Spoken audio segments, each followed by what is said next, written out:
10年前我俾佢抬走，10年後我見到同樣佢哋行嘅路，我10年前已經行過，我感受好多咯。10年前有女長毛被抬學民要投訴，你一係自己行，我自己行。好，放手。乜都冇做，只係因為着件黑衫，幾個學民仔同市民11想話睇下升旗啫，咁就俾人抬走啦。點啊？你行下。但原來咁無稽嘅事，02年嗰陣已經發生過。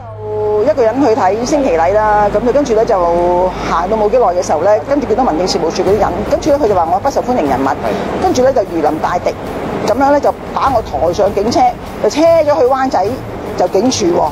袋入面支水同報紙都被指係危險品。女長毛事後向申訴專員投訴，報告批評民政處嘅職員一己獨斷，應該向事主道歉。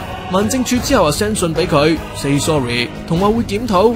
03年仲制定埋觀禮守則，但估唔到10年後竟然發生同樣嘅事。呢次佢係用晒黑衫黑褲，全部警察，佢用嘅手段更加恐怖。民政事務總署尋晚發稿，依然死不認錯啊！話當日係有人做出干擾行為，先按規定要求佢哋離場。志峰對於政府一錯再錯好失望啊，同律師傾緊點追究。幫佢哋嘅人權監察就話，所謂嘅觀禮守則冇法律效力，抬人走根本就冇根據。